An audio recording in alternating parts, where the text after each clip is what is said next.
asiento. El mensaje de hoy le puse ven a Él. Y usted dirá, bueno, yo ya soy cristiano, esto es para todos. Si usted ya es cristiano, conoce de Dios o no, esta palabra es por usted. ¿Por qué? Porque hoy en día se necesita a Dios más que nunca. Hoy en día hay mucha tristeza, soledad, personas que viven la vida enojado. ¿Por qué? Porque hay algo que hace falta en sus vidas. ¿Alguna vez se ha preguntado usted, qué hace falta en mi vida? Si en algún momento usted siente una emoción como de tristeza o soledad, hay algo que falta en su vida. Y por eso este mensaje lo he traído hoy. ¿Qué dice el verso que leímos? Dice, cercano está Dios de los quebrantados de corazón y salva a los contritos de espíritu. También el Salmo 51, 17 dice, los sacrificios a Dios, los sacrificios a Dios, los sacrificios a Dios, los sacrificios a Dios. Palabra, sacrificio. En la antigüedad, cuando la gente se presentaba ante Jehová, ellos traían un sacrificio. Había algo que tenía que sacrificar el día que uno quería ver a Dios, a invocar a Dios. Ahora aquí nos dice los sacrificios de Dios. ¿Cuál es? Dice, son el espíritu quebrantado, al corazón contrito y humillado, no despreciarás tú, oh Dios. Ese es el sacrificio que Dios quiere. El mensaje es, ven a Él. ¿Cómo presentarnos ante Él? Antes lo hacían con venados, sacrificios de animales, productos agrícolas o elementos diferentes de agradecimiento y otros tipos de sacrificios que hacían antes. Pero aquí nos dice el corazón, el espíritu quebrantado. Alguien puede alabar a Dios. El mundo nos quebranta. El mundo es difícil. El mundo está lleno de aflicciones. Muchas personas con tristezas, cansados, en depresión, mucha desilusión en esta vida.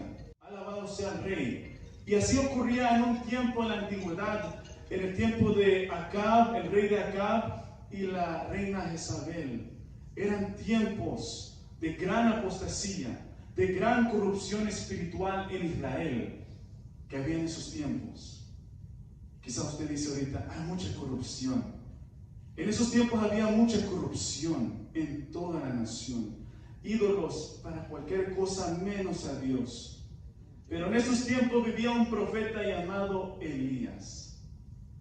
Que él fue como profeta valiente, porque habían como miles de profetas en esos tiempos. Para decir al pueblo, acérquense a Dios nuevamente. Dios lo usó para profetizar sequía. Dios lo usó para hacer milagros. Y aún así la gente no quería convertirse. Miraban que la viuda, ella tuvo su aceite que no terminaba y la harina que siempre producía. En tiempos de hambre, sequedad, desierto. Elías Dios lo usó para que resucitara al hijo de la viuda. Y aún así el pueblo estaba desanimado, estaba buscando otros dioses. ¿Sabe lo más peligroso que puede haber cuando nos dormimos espiritualmente?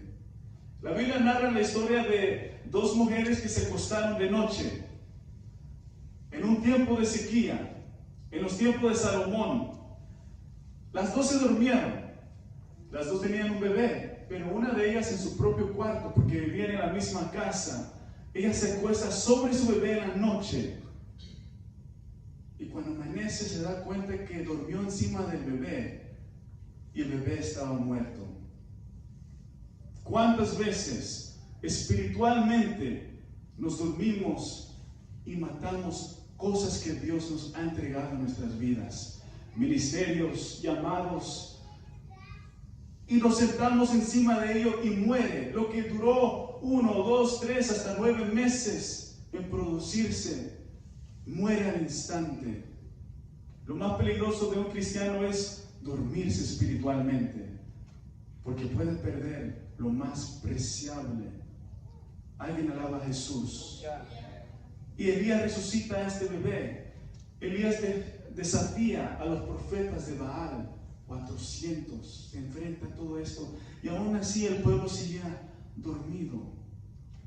No quería, hasta entonces que vieron el fuego descender. El pueblo dijo, Jehová es Dios. Aquí va la clave. Hizo descender fuego del cielo, pero la Biblia dice que Él reparó el altar. Porque ¿en dónde va a poner su sacrificio? ¿Dónde va a ir nuestro sacrificio?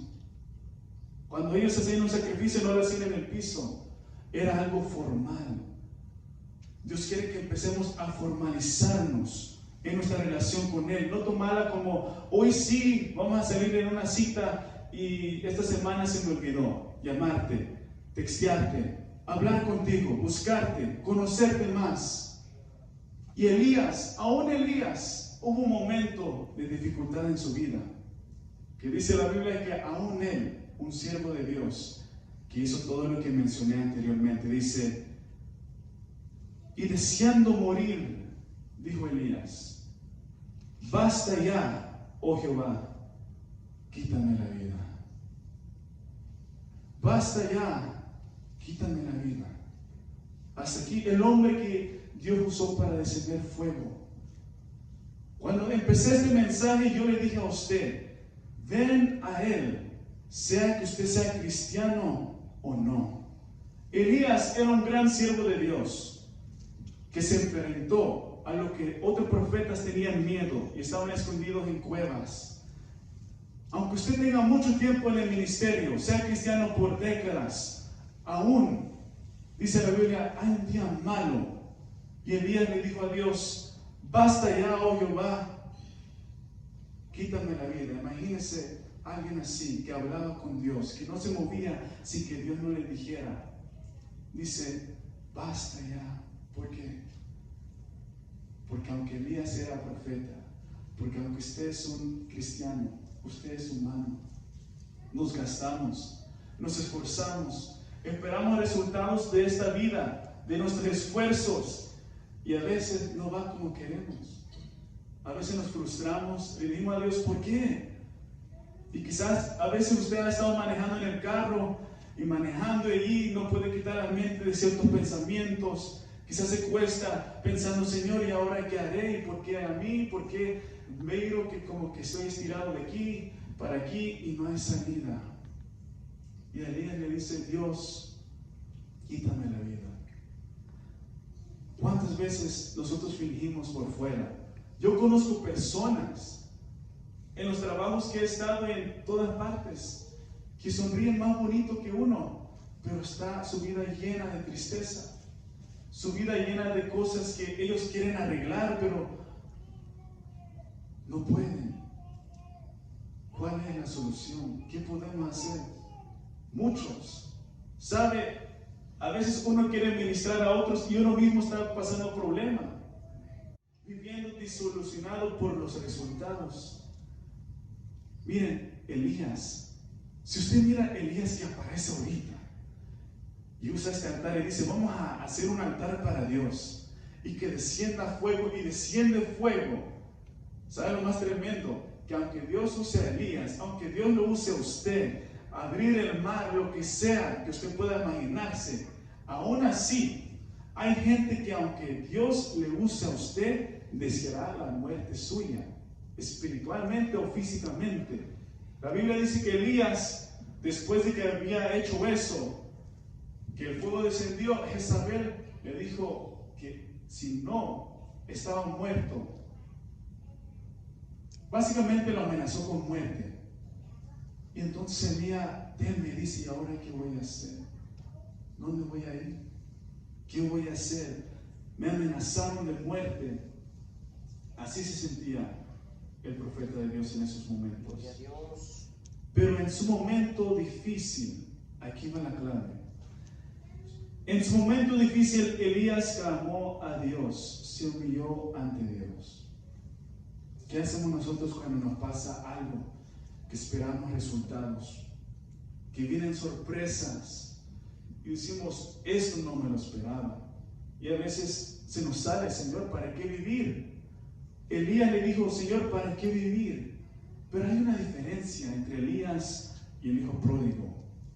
El hijo pródigo como que estaba ocioso, no sé qué le pasaba a ese joven, pero él quería irse. A veces cuando nos pasan cosas terribles, decimos, me desanimé, voy a ir a beber o tomar, voy a ir a las parrandas, voy a hacer del mundo, voy a perderme. Pero Elías, aunque ya no aguantaba, aunque lo único que tenía en mente era, Señor, mátame, dice la Biblia en ese mismo pasaje, dice, viendo pues el peligro, Elías se levantó y se fue para salvar su vida. Fue para el desierto, dice, y vino a Beerseba, que está en Judá, y dejó allí a su criado. A veces nos aislamos de todo el mundo. Aquí Elías dijo, quédate aquí, me voy a ir. Y dice, y fue por el desierto un día de camino. Caminó un día en el desierto de camino, y vino y se sentó debajo de un enebro. No dice que se fue al club, no dice que se fue con amigos malos, no hizo nada más que hacer lo que regularmente hacía después de que Dios lo usaba. Se apartaba a estar solas con Dios. Y le fue sincero a Dios, aunque no es muy bonito hablar hacia Dios. Y se fue al desierto y le dice a Dios, deseando morirse, dijo, basta ya, oh Jehová, quítame la vida, pues no soy yo mejor que mis padres. Cuando uno se desanima, note lo que usted habla. Si usted se desanima, mejor no diga nada. Si usted está enojado, no diga nada. Especialmente si está hablando con otra persona, porque le va a decir lo que no quiere decirle. Y después usted va a decir, ¿por qué lo dije? Y Elías, en esa frustración, en su emoción, dice, quiero morirme. Y agrega, yo no soy mejor que nadie de mis antepasados. Bajándose de estima. Bajándose de estima. Y se queda dormido, pero se queda ahí delante de Dios. No fue a un psicólogo, no fue a prostituirse, no hizo nada que regularmente quizás se haría en esta sociedad. Él va a Dios y le dice, así me siento, así estoy, y se tiró a dormir. Y dice, Primera de Reyes 19, 6 al 8, dice, entonces él miró después de su sueño, y he aquí a su cabecera una torta cocida sobre las ascuas y una vasija de agua, y dice, y comió y bebió y volvió a dormirse. Y dice el 7, y volviendo el ángel, otra vez, mira, otra vez, el ángel de Jehová la segunda vez le tocó, diciendo, levántate y come, porque largo camino te resta. Mire nada más, ¿qué hubiera pasado de Elías si él dice, me desanimo y voy al club, voy a prostituirme, voy a buscar mujeres, voy a emborracharme, voy a hacer esto? ¿Le habría encontrado a él el ángel de Jehová? ¿Dónde está usted cuando usted se desanima? ¿Dónde está usted cuando usted se pone triste? ¿Dónde está usted cuando usted ya no siente ganas de esforzarse en la vida? Y dice luego, se levantó Elías, pues, y comió y bebió. Y ahora sí dice, y fortalecido. ¿Cómo fue fortalecido? Comió y bebió. No solamente una vez, 2 veces. Comió y bebió. ¿Qué es eso para nosotros? ¿Cuántas veces nos desanimamos y vamos ante Dios y comemos palabra de Dios para alimentar nuestro espíritu? Así como alimentamos el cuerpo, el espíritu se alimenta de la palabra de Dios. Igual manera. ¿Y cuántas veces vamos a beber el agua? O sea, en oración buscar a Dios hasta que el Espíritu Santo descienda como ríos de agua viva en nuestro ser. Yo he experimentado en momentos que me he desanimado, que si he intentado hablar con alguien, desahogarme y eso y lo otro, a veces ayuda y es recomendable si usted necesita hablar con alguien, pero lo que lo regenera, lo pone como nuevo, Como cuando usted lava un carro que estaba bien sucio y otra vez se ve como que lo compró. Es cuando usted va delante de Dios, se quebranta hasta sentir su presencia. Gloria a Dios. Hasta sentir su presencia. Dice, y fortalecido con aquella comida. Esa comida nos va a fortalecer. Caminó 40 días y 40 noches. Imagínense. Yo no sé si nosotros podríamos caminar así como Elías, 40 días y 40 noches. Pero esa comida le fortaleció para 40 días y 40 noches de caminar literalmente. ¿Qué no hará Dios con su palabra para darnos la fuerza otra vez para seguir? Y dice 40 días y 40 noches hasta Horeb. Caminó 40 días y 40 noches hasta Horeb, el monte de Dios. Cuando dice el monte de Dios, cuando alguien sube en la Biblia el monte de Dios, no cualquiera sube el monte de Dios. En los tiempos de Moisés, Dios descendió al monte y le dijo Dios a Moisés que el pueblo no iba a pisar más arriba del monte, se iban a quedar en plena tierra, solo Moisés iba a subir. Aquí nos muestra que él fue más íntimo con Dios aún en sus momentos difíciles. En vez de quedarse allí, él se profundizó en Dios más, su relación. Cuando nosotros nos desanimamos, a veces nos vamos a lo contrario, como Jonás. Y Dios tiene que mandar un pez para volvernos a traer donde Él nos quiere. Nos desanimamos y nos vamos al lugar opuesto. Y él se desanimó, comió, se esforzó. Caminar 40 días y 40 noches no es fácil. Y caminó 40 días y 40 noches hacia el monte de Dios. ¿Cuántas veces usted ha dicho, me voy a esforzar para llegar a Dios más cerca? Salmo 34, 18 dice, cercano está Jehová a los quebrantados de corazón y salva a los contritos de espíritu. Ahora vamos a profundizarnos en el texto. Ahí dice, quebrantado de corazón, corazón quebrantado. ¿Qué significa esa frase? Corazón quebrantado. ¿Qué significa esa frase? Esa frase significa tener humildad, arrepentimiento y reconocimiento. Humildad, arrepentimiento y reconocimiento encaja en esa frase. Y Dios dice que el sacrificio es el corazón quebrantado. Humildad, arrepentimiento y reconocimiento. Número 1, humildad. Para llegar a Dios hay que ser sinceros. Hay que dejar todo orgullo atrás. Todo ego, todo título, todo lo que hemos logrado en esta vida. Porque si de verdad lo pensamos, si de verdad analizamos las cosas, no podemos hacer nada. Todo es de Dios. Los talentos, los dones, la habilidad, la gracia, el entendimiento, la inteligencia. Él es el que abre el entendimiento y cierra entendimientos. Y aunque David mató osos, aunque David mató leones, aunque David mató a Goliat, aunque David venció tantos ejércitos, él tuvo que humillarse ante Dios. El Salmo 10:1 dice David, ¿por qué estás lejos, oh Jehová? Mire nada más lo que David siente cuando Dios está lejos. El valiente joven que pudo enfrentar a Goliat delante de todos los hombres de guerra que habían ganado varias guerras, y David su primera vez peleando con un ser humano y un gigante de un poquito más de 9 pies. David dice, ¿por qué estás lejos, oh Jehová, y te escondes en el tiempo de tribulación? Entonces, Jesús, hay momentos en la vida que aunque intentemos, nada sale bien.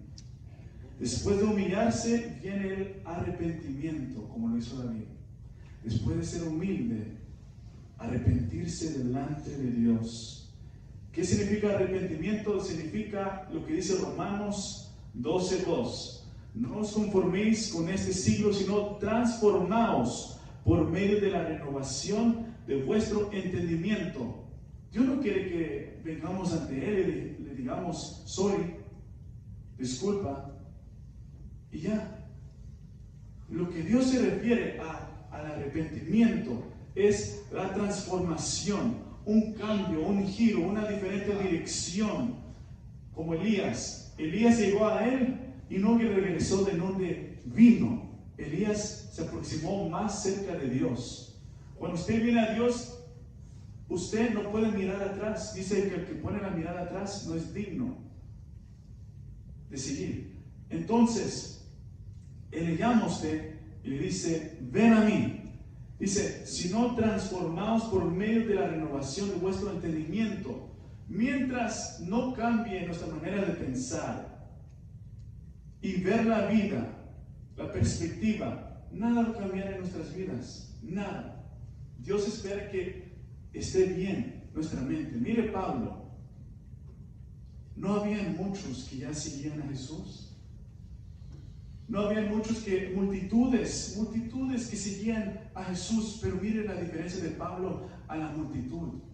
Y Pablo revela su secreto, dice, si no transformaos por medio de la renovación de vuestro entendimiento, de cómo vemos la vida, entendemos la vida, la perspectiva de la vida, la manera de pensar. Según la ciencia, han hecho estudios que el 80% de nuestros pensamientos son negativos y que el 90% son pensamientos repetitivos. O sea, usted piensa hoy lo que pensó ayer, lo que pensó antier y lo que sigue pensando todo el año. Y eso es muy peligroso, porque eso forma su carácter. Y si es negativo, carácter negativo. Si es positivo, carácter positivo.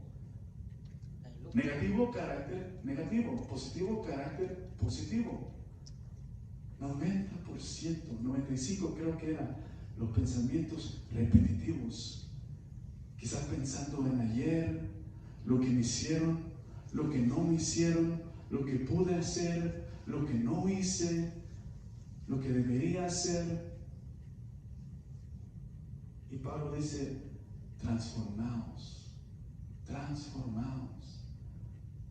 Revela su secreto. Aunque habían muchos seguidores que en esos tiempos dijeron, les vamos a llamar cristianos, seguidores de Jesús.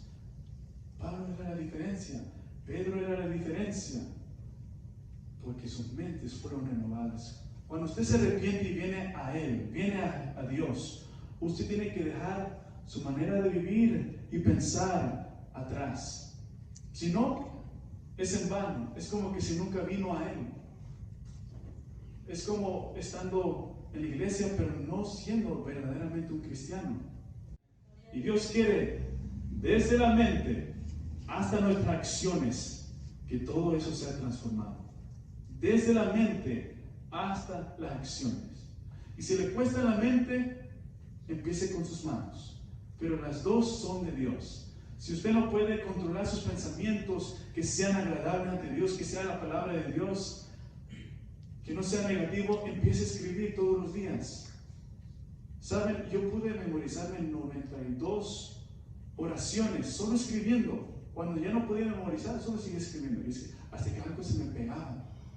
Quizás podemos lograr tener repeticiones de pensamientos positivos si escribimos todos los días. Quemarlos en la mente. Todo lo puedo en Cristo que me fortalece. El Señor es mi pastor y nada me faltará. Él es mi luz y mi salvación. Amén. Así que si quieres que el fuego de Dios vuelva sobre ti, repara el altar primero como lo hizo Elías. Mire cómo lo hizo Elías. Dice, entonces Elías, dijo Elías a todo el pueblo, le dijo al pueblo, acercaos a mí. Y todo el pueblo se le acercó.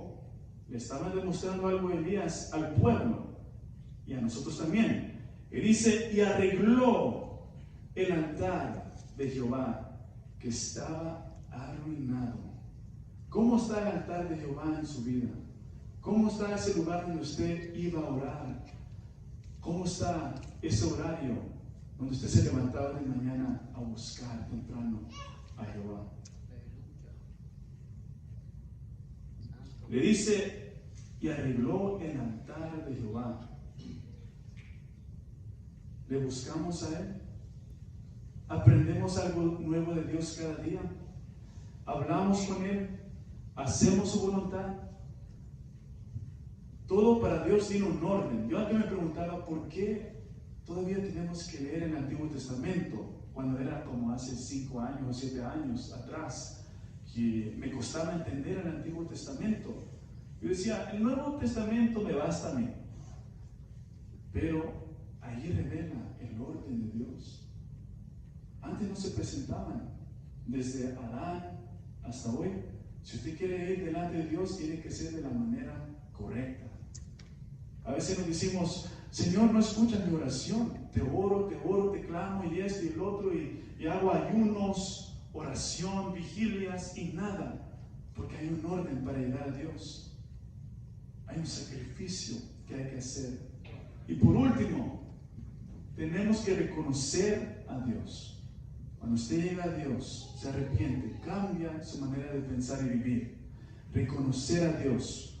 Proverbios 3, 5 al 6. Vamos a ir a Proverbios 3, 5 al 6. Amén. Dice la palabra, fíate de Jehová de todo corazón y no te apoyes en tu propia prudencia.